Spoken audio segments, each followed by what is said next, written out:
देखिए हर खबर यहीं पर, सब्सक्राइब कीजिए TV9 भारतवर्ष।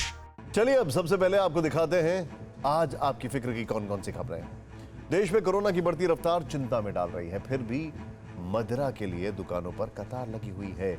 आखिर ऐसा क्यों है? मैखाने खोलने की सरकार की खुशी छिपाए नहीं छिप रही है। शराब बेचना जरूरी है या मजबूरी है? आज हम आपको दिखाएंगे कि लॉकडाउन के बाद कौन सा संकट आपका इंतजार कर रहा है। आपकी नौकरी रहेगी या घर बैठेंगे आप? आज हम आपको यह भी दिखाएंगे कि जब आप घर पर बैठे थे तो आपकी फिक्र किसने की? कैसे सेतु बन गया लॉकडाउन की लाइफलाइन? बॉयज के बाद गर्ल्स के डर्टी टॉक का खुलासा हुआ है और यह हर मां बाप की आंखें खोल देने वाली खबर है।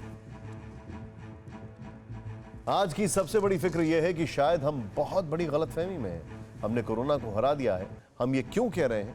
आइए इसकी कुछ तस्वीरें देखते हैं। आप ऐसी तस्वीरें 2 दिनों से देख रहे होंगे कि शराब की दुकानों पर भीड़ लग रही है। देखें जरा आप यहाँ पर सिगरेट बीड़ी खरीदने के लिए लोग एक दूसरे पर चढ़े जा रहे हैं, हद हो गई। सब्जी खरीदने के लिए लोग भीड़ की शक्ल में बाजार में उतर रहे हैं। ये सब देखकर लग रहा है कि देश में एक गलतफहमी फैल गई है कि भारत ने कोरोना के खिलाफ जंग जीत ली है और 40 दिन अनुशासन के बाद, घर पर रहने के बाद शायद लोगों को यह लगने लगा है कि हमने अपना कर्तव्य निभा दिया। अब फिर जीवन जैसा था वैसा ही हो गया है। यह गलतफहमी कितनी घातक हो सकती है आप खुद समझें। कोरोना संक्रमण से बचने के लिए देश में लॉकडाउन जारी, लेकिन कई ढील के साथ। प्रवासी मजदूरों को उनके मूल राज्य और घर भेजने की व्यवस्था की गई है। वो वापसी भी कर रहे हैं। शराब की दुकानें भी खोल दी गई हैं, जहां लोग पर्सनल डिस्टेंसिंग को तोड़कर अपने आप को जोखिम में डालकर भीड़ लगा रहे हैं। लेकिन बढ़ते केस को देखते हुए ये न सिर्फ चिंताजनक है बल्कि डराने वाला है। देश का ताजा आंकड़ा देखिए। देश में कुल संक्रमितों की संख्या 46,700 के पार हो गई है। वहीं पिछले 24 घंटे में अब तक के सबसे ज्यादा नए केस 3,900 दर्ज किए गए। इनके अलावा 24 घंटे में अब तक की सबसे ज्यादा 195 मौत हुई। पिछले 24 घंटे में हमने कंफर्म केसेस और डेथ्स की संख्या में अब तक का हाईएस्ट इंक्रीज नोट किया है। हम एक इन्फेक्शियस डिजीज से डील कर रहे हैं, इसलिए timely reporting of cases and there management is very crucial. कुछ राज्यों में यह गैप नोट किया गया था, जिसे आफ्टर ड्यू परसुएशन अब एड्रेस किया जा रहा है। ये आंकड़े इसलिए डराने वाले हैं क्योंकि भारत में नए केस के आंकड़े कम नहीं हो रहे हैं बल्कि बढ़ते जा रहे हैं।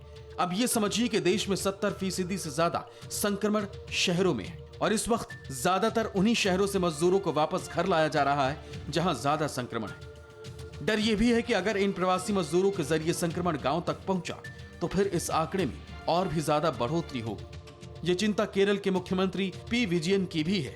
उन्होंने प्रधानमंत्री मोदी को खत लिखकर अपनी चिंता जताते हुए कहा है कि प्रवासी मजदूरों का प्रोटोकॉल के तहत टेस्ट किए बिना ही पलायन कराया जा रहा है, जो खतरनाक है। इस खतरे को पिछले कुछ दिन के ग्राफ से समझिए। भारत के नए संक्रमितों के आंकड़े 15 मार्च से लेकर 5 मई तक दिखाए गए और चिंता की बात यह है कि 15 मार्च से लेकर अब तक ये ग्राफ नीचे की तरफ नहीं गया, यानी वो स्थिति नहीं आई है जब नए संक्रमित घटते क्रम में हो।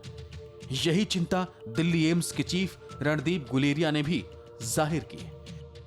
यानी जिस स्थिति में 8 मार्च से लेकर 21 मार्च तक इटली था, वही स्थिति हिंदुस्तान में 15 मार्च से लेकर अब तक बनी हुई है। तुलनात्मक अध्ययन के रूप में इटली की तस्वीर देखिए। भारत की तुलना में इटली के इस ग्राफ को देखिए।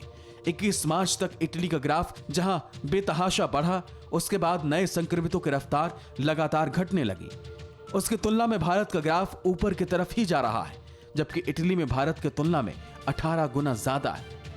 लेकिन वहां मौजूद स्थिति देखिए, ग्राफ लगातार घटते क्रम में है, यानी इटली रिकवरी के करीब पहुंच रहा है और भारत नया इटली बनने के करीब पहुंच रहा है।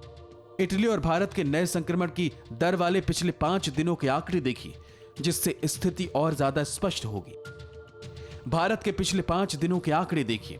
1 मई से लेकर 5 मई तक बढ़ते हुए क्रम में 15,468 नए केस दर्ज किए गए। ग्राफ आप देख सकते हैं जो ऊपर की तरफ बढ़ रहा है। इसकी तुलना में इटली का 30 अप्रैल से आंकड़ा देखिए। 4 मई तक इस आंकड़े में घटते हुए क्रम में 8,347 नए केस आए और ग्राफ देखिए जो अब नीचे की तरफ जा रहा है। भारत के इस बढ़ते हुए ग्राफ का नतीजा यह है कि दुनिया में जो भारत 17वें नंबर पर था, वो मौजूदा स्थिति में 15वें नंबर पर पहुंच गया है, और वो भी तब जब भारत को लॉकडाउन पार्ट 3 में मजबूरी में छूट देना पड़ रहा है। और लॉकडाउन खोलने के करीब पहुंच रहा। इसलिए ये आंकड़े न सिर्फ चिंता बढ़ाते हैं बल्कि डराते हैं। इसलिए जब भी आप घर से बाहर निकले तो और ज्यादा डरें, क्योंकि ज्यादा खतरा अब है। अब आपको अपनी हर वो आदत बदलनी होगी जो संक्रमण को आमंत्रण देगी। परवाह देश की, सोमवार से शुक्रवार रात 10 बजे TV9 भारतवर्ष पर।